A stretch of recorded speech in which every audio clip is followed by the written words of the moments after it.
ñëw nag dugg suñu vif du sujet par rapport ak l'actualité phare bi nga xam ne moo marqué semaine bi ñu gis ne carrément le président Macky Sall ak it gouvernement ngam amal nañ benn décret boo xam ne rek dañoo changé tur bi nga xam ne moom lañ joxoon état d'urgence couvre-feu yooyu fu mu toll ni on parle d'état de catastrophe sanitaire mu nekk mbir boo xam ne indi na ay polémique yu bëri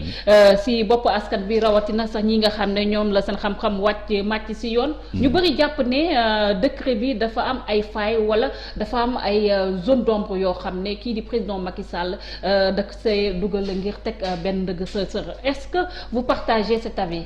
Oui, texte yi nga xam ni moom la Macky Sall jël yëpp jamono yi tant que keroog maa ngi fi doon wax ay jalgati la donc dara teguwu ci yoon parce que boo xoolee loi 69/29 bi nga xam ni dañ ko modifier pour dugal ci un troisième régime bi ñu naan régime de catastrophe et de catastrophe sanitaire catastrophe sanitaire catastrophe naturelle et xawma lan sanitaire donc loolu c'était prévu déjà ci loi bu njëkk bi parce que loi bu njëkk bi ça parlait plutôt de calamité publique calamité publique mën nañ ci dugal yëpp parce que kooku c'est dans l'article 2 de la loi 69/29 donc prévoir na tout ce qui est calamité donc catastrophe naturelle calamité la catastrophe sanitaire calamité la calamité mooy bépp musiba ak balaa bu dal ci Sénégal mu feebar indi ko wala leneen indi ko bu fekkee ni calamité la donc régime boobu prévoir nañ ko ci article 2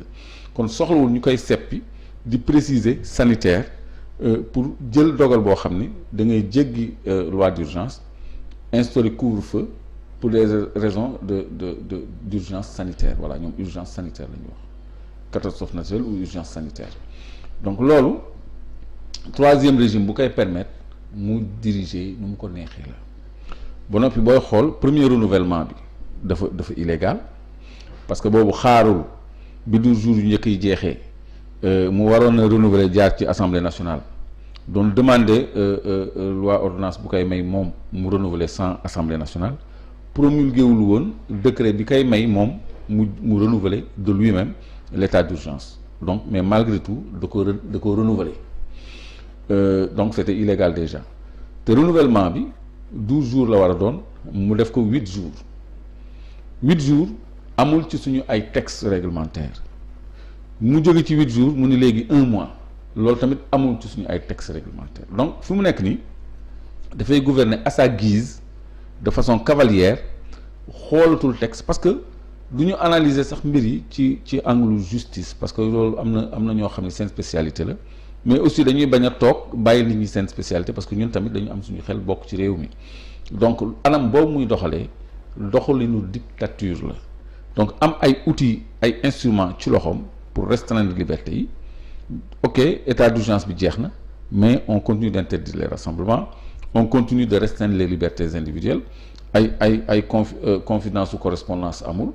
mën nañu am ay moyens de coercition d'investigation yoo xam ne du soxla ñuy am ndigalu benn juge d'autorité mën nañu def des opérations de police donc yooyu ay instruments yu mu téye ci loxoom la te xamuñu fu mu ñu jëmee parce que feebar bi la ko layale mais feebar bi am ñaan naa yàlla mu jeex dina jeex et je crois que loolu lu ñu war a taxaw seetlu la lu ñu war a dénoncer la parce que réew du doxee noonu dafa am équilibre entre les institutions ku ci nekk dafa am rôle mu war ko jouer benn institution warul accaparer institution yëpp pouvoir yëpp ci loxo benn nit ba noppi ni da koy dénkaane da koy délégué ministre de l'intérieur wala gouverneur wala préfet ki sous-préfet loolu lu grave la. comme fu mu toll nii mun nañu wax ne Sénégal instant yi mu ngi si dans un état d'exception. avec cette nouvelle mesure.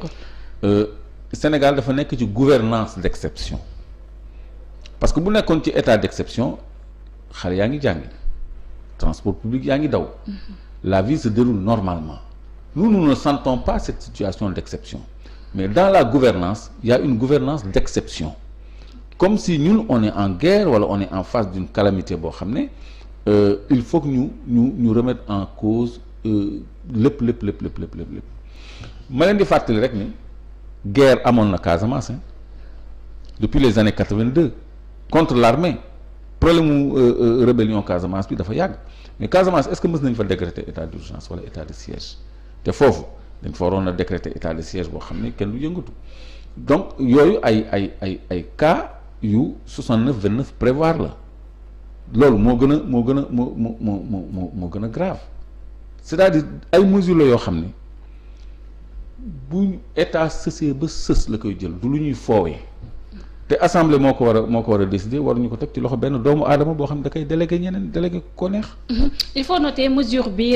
ñaari région la soxal mu nekk la région de Dakar ak la région de Thiès. ñu gis ne feebar bi moo tax ñu jël ko monsieur Clédor par rapport à cette deuxième vague nga xam ne bu ñu sukkandikoo ba tey seen ay chiffres moo gën a virulente ba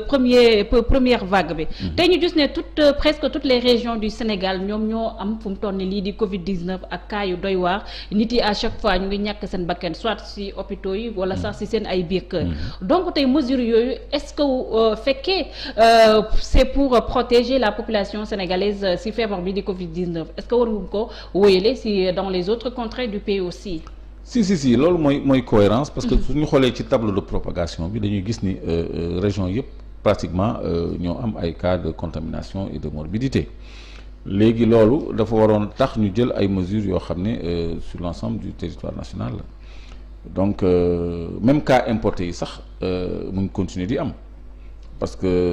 am naa information bu ma am léegi boo xam ne bëgguma ko reprendre mais war nañu am vigilance à tout point de vue mënuñu yemale rek gestion wu Covid bi ci ñaari région même su fekkee ne région yooyu ñoo ëpp cas sax nit mën na génn ci benn région dem ci beneen yóbbaale fa virus bi donc nit mën na jóge ci beneen région aussi indi virus bi et vice versa kon loolu c'est pas pertinent je pense que lutte contre le Covid lutte communautaire la war a doon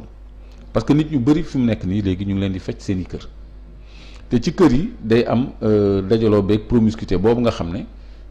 moom la nit ñi di ragal pour mu propager feebar bi mais également mesure de couvre-feu yi day créer promiscuité ak dajaloo boobu nga xam ni mooy yokk propagation maladie bi léegi boo xoolee chiffres yi avant mesure d'urgence yi ak après mesure d'urgence yi mais bi ñu da jëlee mesure d'urgence yi mais ci la cas de décès yi gën a bëri ak cas de contamination yi chiffres yi ñu ngi fi cas de décès yi dafa yokk bi ñu décréter couvre-feu ba léegi dafa yokk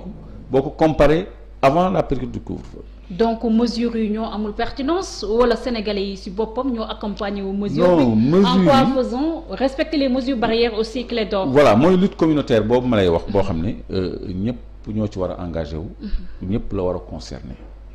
plutôt que di tënk liberté nit ñi guddi gi kese parce que guddi gi kese c'est pas pertinent nga tënk liberté nit ñi alors que bëccëg bi car yaa ngi bondé marché yaa ngi fees école yaa ngi fees tout marche normalement mais guddi nga indi benn régime d'exception loolu ça n'a aucun sens combat communautaire bi mooy la réponse sanitaire mais pas réponse sécuritaire bi comme ni mu koy waxee tout le temps mooy ñëpp di respecter mesures barrières yi di def attention comme ci première vague bi da ngay gis benn bus boo xam ni place assise yi sax baa yu jël 2 places benn nit moo fay toog boo jëlee taxi vous ne pouvez pas être 4 dans le taxi vous ne pouvez pas être 4 dans le taxi ñaar ñoo toog ci gannaaw kenn toog ci kanam ñu dem ba ci biir sax kenn mooy toog ci gannaaw kenn toog ci kanam donc pour respecter les mesures de distanciation donc coïncidence ou pas période boobu on n'avait pas eu beaucoup de morts mais il faut signaler aussi que comorbidité bi tamit comorbidité dimbali ma comorbidité bi li ko waral mooy ñi nga xam ne dañu am yeneen pathologie yeneen feebar seen yaram yoo xam ne seen système immunitaire dafay néew déjà à l'avance nga xam ne virus bu ñëwee da leen di mën a fagaagal yooyu mooy cas de comorbidité donc loolu dafay yokk aussi nit ñi nga xam ne dañ leen di déclarer décédé de Covid mais yooyu c'est des décès même indirects du Covid parce que da ngay gis koo xam ni dafa am ay problèmes respiratoires ay problèmes les médecins le disent sur les plateaux donc cas yooyu dafa bëri ci liy gonfler statistiques yi nga xam ne ci ñi déclaré décédé du Covid la mais réponse bi encore une fois réponse citoyenne la war a doon communautaire maanaam communautaire de tous ba noppi gouvernement bi mettre à la disposition des gens quand même les moyens de se protéger dans les espaces publics ñu jël ay réglementation mais loolu dafa confronté wu à un problème mooy première vague bi dafa metti ci économie Sénégal metti ci Sénégalais yi parce que fi mu nekk nii le président Macky Sall n'ose pas fermer les écoles parce que daaw l'année avait été presque invalide le quantum horaire n'avait pas été atteint maanaam nombre d'heures yi nga xam ne élèves yi moom la ñu war a jàng pour ñu valider année scolaire bi kenn atteindre ko woon mais taxale nañu ba valider quand même année scolaire bi defal leen ay séances de rattrapage ci vacances yi donc ren